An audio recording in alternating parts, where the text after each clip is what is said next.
But so this morning I titled our message "Home for the Holidays." I was thinking actually of one trip thinking of a few trips actually that were eventful. Trying to get home from college actually. So I went to college in Sexsmith, which is about 20 minutes north of Grand Prairie. That's about, well, with stopping for gas and everything, that's about a 15-hour drive to Grand Forks in southern BC.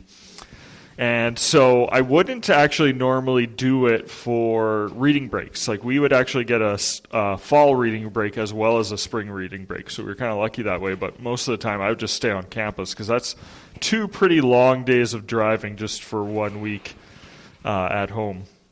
But I did it one time. It was an auspicious occasion. I figured it was time Tabitha met my folks. We were dating. Had been dating for about 6 months at that point, so that fall we decided to make the trip. But neither of us had vehicles, so we had to try and bum a ride somewhere. And as it turned out, actually, very helpfully, one of the girls in the house that Tabitha was living in lived in Kelowna, and she was going back home for reading break. And so we got a ride with her. That worked out really nicely. So we were about 10 minutes into the drive. We hadn't quite made it to Grand Prairie and got a flat tire on the way there. So that was a great way to start a 14-hour drive. And so we kind of, we had one of those 100-mile wonders. So we kind of limped into Grand Prairie and got the actual tire repaired. And then we were back on the road. Despite going to Canadian Tire, I remember a bit of waiting around there, as you always do at Canadian Tire, but I think we were back on the road before 11. We had left, kind of in the 8 o'clock, somewhere around there. And so we get going late, but we got going. And so before we left Canadian Tire, I already called my dad, because he was meeting us in Kelowna, where she lived, and then he was going to drive us the rest of the way. So I said, we're going to be late. It'll be at least a couple hours, so don't head over too early. Okay. So we got going, and rest of the trip was fairly uneventful. We went south through Hinton and then crossed through Jasper and came down, and we were on the Coquihalla, I remember, because we were just outside of Merritt, like maybe 5 minutes, and the tire blew again. Turned out they hadn't actually, we found out afterwards, they hadn't actually repaired the tire. They just put a tube inside of it, which was I'd never heard of somebody doing that before, but didn't really change my opinion of Canadian Tire auto body or mechanic shops. But so anyway, so we blew the tire. So then we put the little 100-mile wonder on there, but we didn't want to drive the rest of the Coquihalla on that, even though it was only about an hour to Kelowna. But by that time it was quite late, and we were limping into Merritt, and all the mechanic shops are closed. So thankfully, the gal we got a ride with, her dad in Kelowna owned a furniture store. So she called her family and said, "Yeah, we're stuck here. Could you come out and pick us up?" So they did, but her brother brought a a cube van from the furniture store for whatever reason. So we get there and it's like, well, there's only one other seat in this cube van. Like it didn't quite. But by that point, it was like we just want to get home. Like we didn't ask any questions. So our ride, she gets in the passenger side and then she says, "Just hop in the back." And so they roll the back up, and here he had thrown a couch in the back. So Tabitha and I got to ride in style for the last hour there. And then we finally got we were meeting my dad. So then it was still another 2.5 hours. So it was late by the time we got to Grand Forks. But I was just happy to be home. And it was like that whole trip. Like as soon as that first tire blew, it just felt like the whole trip was up in the air. Like I didn't know, like, are we going to get home? Or are we going to have to stay the night in Kelowna? Didn't know what was going to happen. But finally got home, and I kind of finally settled down, and that kind of, I guess that sprung to mind because we're looking at Isaiah 40, and Angeli helpfully read the first and last verse there, but it's a story about getting home too, and for the people of Israel like me, they couldn't really be at peace until they got home, and that's what we're going to kind of see is true for us as we go through this morning as well. But we're in Isaiah chapter 40, and that is a bit of a jump. We were in chapter 7 last week, chapter 7. So, obviously it's a bit of a jump in terms of the narrative of the story, but it's also a jump in terms of just time frame as well. So we remember from chapter 7 that we were in King Ahaz's time, and they were looking forward and being warned of the time when Israel, or when the kingdom of Judah, would be sent into exile. Babylon would invade, and that was still 80 years in the future for Isaiah at that point. Well, Isaiah is kind of divided into two sections, and chapter 40 begins the second section. And chapter 40 onward in the book of Isaiah looks even further in the future. It looks to the time maybe 50 years after that, when the people of Judah have been in exile for a long time, and they're wondering if they're ever going to get home. And so Isaiah has some words for them in chapter 40 about their homecoming and just how it's going to come about. And so why don't we read the chapter together, and then we'll look at how they're going to get home, how they're finally going to find peace. And so as Angeli read verse 1, it says, "Comfort, comfort my people, says your God. Speak tenderly to Jerusalem and proclaim to her that her hard service has been completed, that her sin has been paid for, that she has received from the Lord's hand double for all her sins."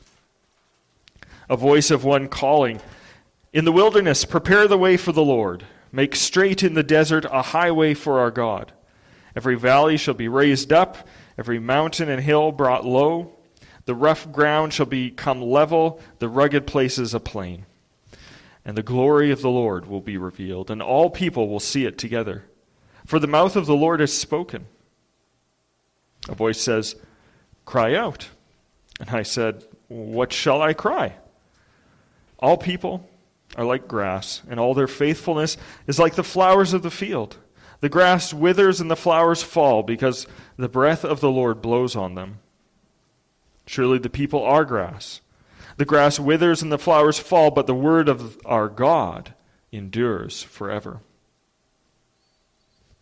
You who bring good news to Zion, go up on a high mountain. You who bring good news to Jerusalem, lift up your voice with a shout. Lift it up, do not be afraid. Say to the towns of Judah, "Here is your God." See, the sovereign Lord comes with power, and he rules with a mighty arm. See, his reward is with him, and his recompense accompanies him. He tends his flock like a shepherd. He gathers the lambs in his arms and carries them close to his heart. He gently leads those that have young.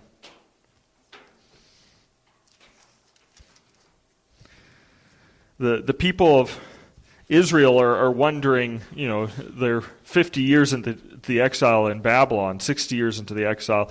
They're wondering if they're ever going to get home. And it kind of feels like they've been forsaken by God, that maybe God has just given up on the promise that is the promised land.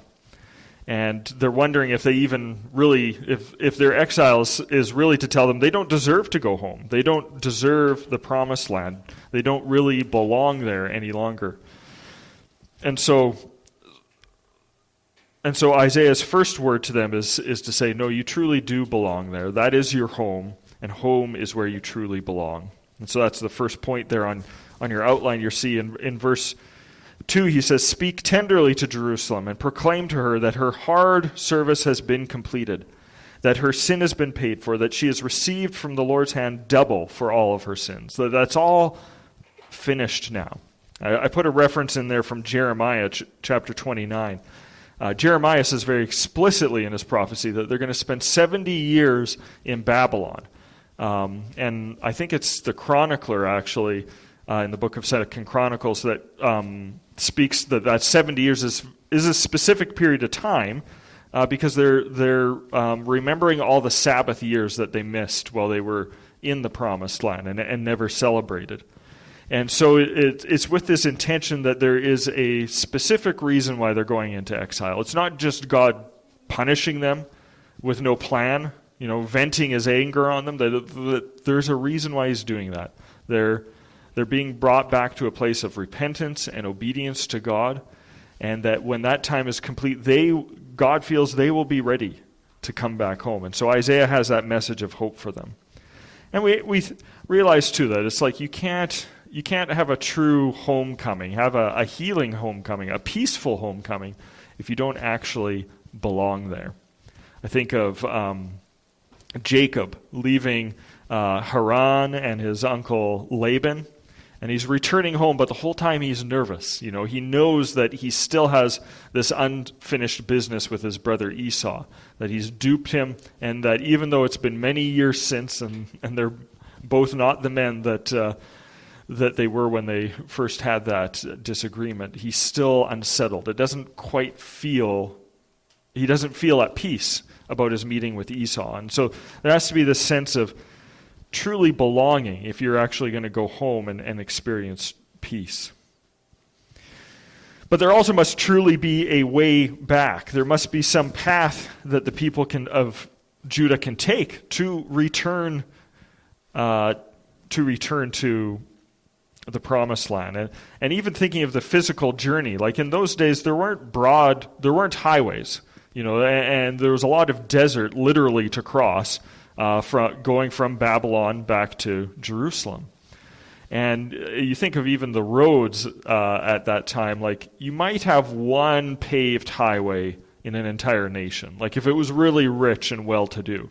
But it was often, even if there was a paved highway there, it wasn't guarded usually very well. You needed to travel in a large group.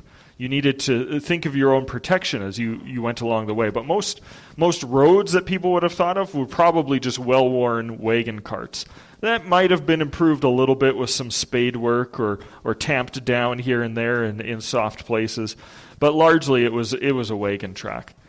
And so it's interesting then when we hear about all the preparation that Isaiah is talking about that's going to go into preparing this broad highway for the people's return. Of course, we're in verses 3 to 5, we're familiar with these words because they're applied to Jesus, or rather to John the Baptist. In the wilderness, prepare the way for the Lord. Make straight in the desert a highway for our God. But it's interesting to me as we read this, there's a lot of detail in there just in terms of actually leveling out the road that sometimes we read past, because I think in our modern day and age, it's like we're accustomed to seeing, you know, rocks scarred by dynamite so that we can have a highway to, you know, drive and see our relatives. But it wasn't so in their day. And so the effort taken place there to smooth everything out is talking about there is a way back to Jerusalem for these people. There is a path. And he's declaring not just that the people of God are going to return, but that God is going to go with them. And the glory of the Lord, verse 5, will be revealed, and all people will see it together. For the mouth of the Lord has spoken. There's a way back for the people to truly be at peace, to truly be at home. And then he says you must truly have the strength to return. So not just there has to be a way, but you have to have the stamina to get back. And you have to be able to return, to do it yourself. There has to be some possibility for the people as well. You know, thinking of another time returning home for me was at Christmas from college. I remember distinctly my first time I went home for Christmas after college. That trip I would make every year. And my first Christmas, I flew into Kelowna. My dad picked me up, and then we got in. I think it was fairly late that day too, but it was late because for whatever reason, I think my mom had locked the doors already at the house, even though she knew we were getting back. So we went around to the front door, and she unlocked it for us. And I remember this moment distinctly because of what she said. She opened the door, and it wasn't Merry Christmas, or it wasn't glad to see her home. First thing out of her mouth, she looks at me and she says, "Wow, your hairline has really receded." Thanks, Mom. Stuck out in my head.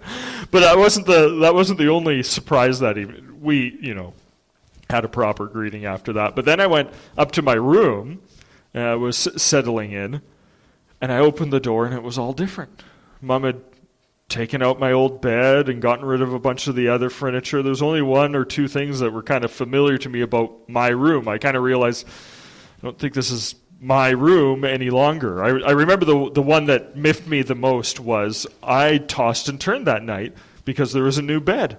I'd been looking forward to sleeping in my old bed because, my one at college just wasn't comfortable the same way. And I realized that in retrospect it was kind of silly, but what was comfortable for me is I'd had the same bed since I was about 4 years old. And so I'd grown accustomed to having, like the last, 6 inches of my leg and feet sticking off the end of the mattress. That was comfortable. I'd gotten used to it. And now I had this new weird bed where I couldn't do that. It was too long.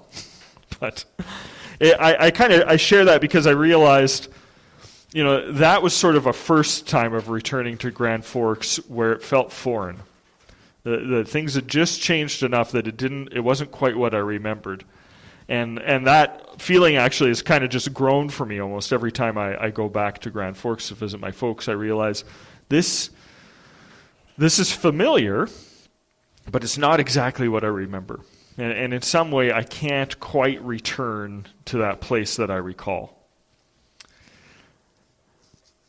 And it kind of strikes me about what Isaiah has to say because, he says there truly must be a way back. And for the people of Israel, they kind of had to see that, there is some way that we can actually return in safety. And Cyrus provided that for them, the new Persian governor actually, that sent them back. He said, go back in a bigger group. There's safety in numbers. And he sent them with resources as well.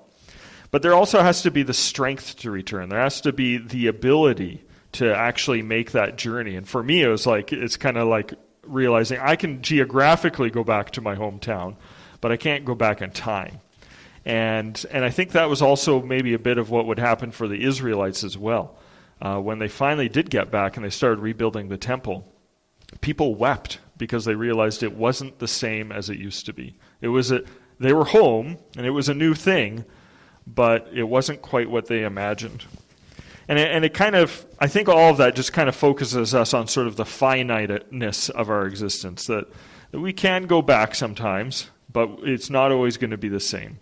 We need a strength to return that sometimes we don't possess. Verse 6 says, cry out, instructing Isaiah, and he says, what shall I cry? And his message is this, that all people are like grass, and their faithfulness is like the flowers of the field. They wither and fall. And that he uses that to create a contrast then with the word of the Lord that endures forever. And he says the good news of it, you who bring good news to Zion, they are to declare to the towns of Judah, here is your God. See, the sovereign Lord comes with power, and he rules with a mighty hand. And he's saying, you might feel maybe too feeble for the journey, or you might return to Jerusalem and feel like you're not up to the challenge of rebuilding the promised land. But he says, God's going to be with you, and he is mighty and strong to save.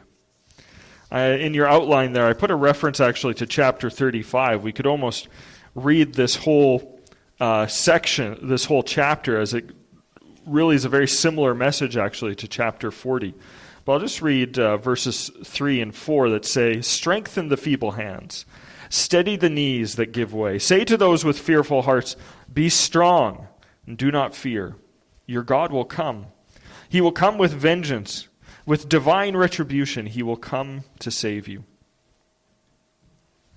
And there's this sense that there's a journey, there's peace to be had in the promised land. And if the people of God can make that journey, they will find that peace, but they need God to go with them. They need his strength to strengthen their feeble hands and weak knees. And so the reality then becomes is that they have to have the strength to return, but in reality, that strength can't come from them. They need somebody to take them home, to come and hold their hand and make the journey for them, as it were. One other trip I remember making from Sexsmith, and I kind of shake my head at it now, that I would ask it of my dad, actually, but I forget, I think I'd been on a tour, actually, with a drama group from our school after our spring semester, And then after that, I was going to go down and visit Tabitha for a week in Leslieville. And that's about a 6-7 hour drive.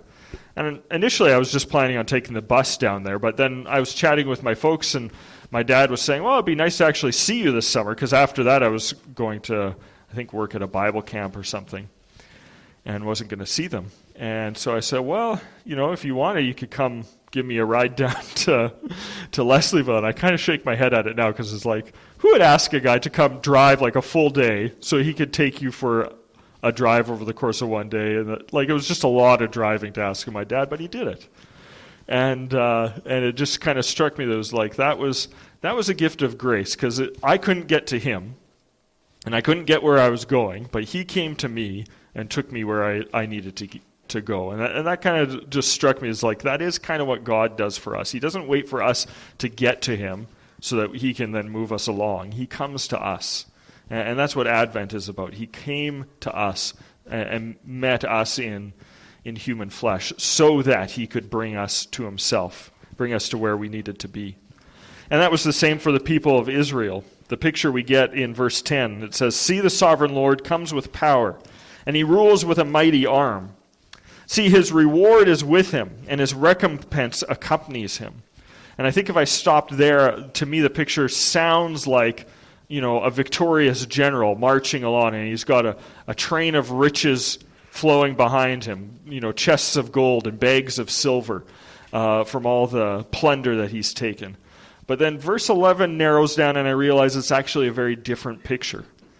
He tends his flock like a shepherd. He gathers the lambs in his arms, and he carries them close to his heart. He gently leads those that have young. You think again of that trip that Jacob had to make when he was returning to the promised land from Laban's. And the text is very specific in telling us he couldn't move along at a clip, because he had his riches with him, but it wasn't gold or silver. It was livestock, and he couldn't push the sheep and the goats any faster than they were willing to walk. Turned out actually Rachel was expecting as well, and so here was the mother with her young essentially, and he knew he had to go at a gentle pace. And that's kind of the picture that Isaiah paints for the people of God, as one of a shepherd leading his flock along, that he's going to take them home, and he's going to carry them in such a way that it won't be even onerous for them. It's not going to be taxing. It's going to be gentle. It's going to be gracious. And all of these, I kind of worded these statements because, of course, it applies to the people of Judah, but it applies to us too. That we can't truly be at peace until we're at home. That we can't really be at home either, I think, until we're in God's presence.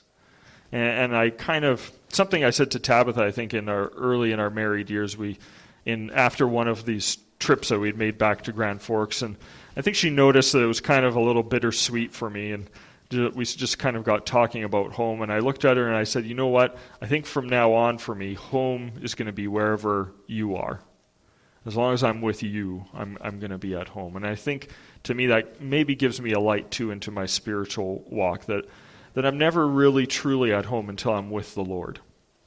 And that his presence with me makes it so that I can truly be at home. And when I look at this, I realize that this is precisely what Jesus Christ does for me. He gives me peace, because home now is a place that I truly belong. I truly belong in his presence. And that I couldn't get to him by myself, but he made a way back into peace and wholeness with him. And that I don't often have the strength even to uphold that relationship, to travel that journey by myself. I get strength from him. He gives me grace for the journey. And a last reference I put under the last heading is actually just the story of the Good Samaritan we're all familiar with. And, Jesus' command, of course, is, in answer to who is my neighbor, him commanding us to love our neighbor, he talks about the Good Samaritan. And it's interesting to me that in the story, it's the victim, that is us, the person who's been waylaid, has to wait for help to come to them. They don't go out from the roadside looking for help, but help comes to them. And to me, it's like as much as we would picture that, use that as a picture for loving our neighbor, who has done a better job of loving their neighbor than Jesus himself? And that he comes to us in our distress, and he takes us to where we need to go. He takes us home. And when we're truly at home, then we can experience that peace that Jesus offers us.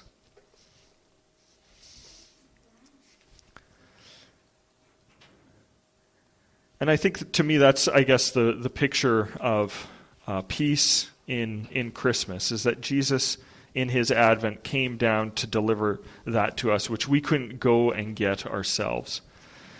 And the thing that I'm still wowed about by Christmas is just that picture of Jesus coming in the stable, coming in humble circumstances. He didn't come to be high and lofty, but he came so that he could be humiliated, essentially. Maybe it's just being a young father, but it strikes me every time of the fact that Jesus had to wear diapers. Like he became so dependent on Mary that he wasn't controlling his bowel functions for the first few years. And he needed somebody to do that for him. And how humiliating that would be for the Son of God himself to come down in that way. And it was also that he could be with us, and so that we could experience peace. And I think for myself, Lord, there's something that inspires me about that. And I want to follow in your footsteps. I want to experience that peace of being at home with you. But I realize that walking with you then makes me follow in your footsteps as well. And I realize there's maybe some humiliation that goes along with it as well. I'll maybe finish with this, but I thought in this Christmas season, I've just noticed, of course, things are very different for us in the middle of COVID, but there's a few things I've noticed that have still stayed the same. I was in the mall, actually, the other day. I had to go in to look for some boots for the kids. And I was a little disappointed because the shop I wanted to go to were closed. And I looked around, actually, and it was like 11:30 in the morning on a weekday.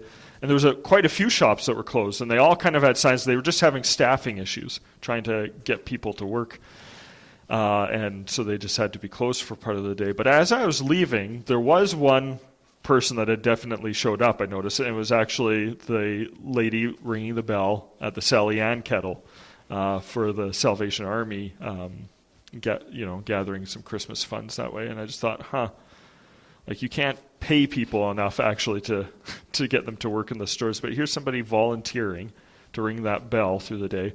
And it always strikes me, because I don't know if I did too many bottle drives as a Boy Scout or what, but it's like, you could not pay me enough to stand in that mall under those fluorescent lights and ring a bell and ask people for donations. Like that it strikes me as like well, I guess, to be frank, beneath me. I don't know how I could bring myself to do that. I'm glad to serve in other ways, but thank God for those people that are still willing to do that and have the humility to do so.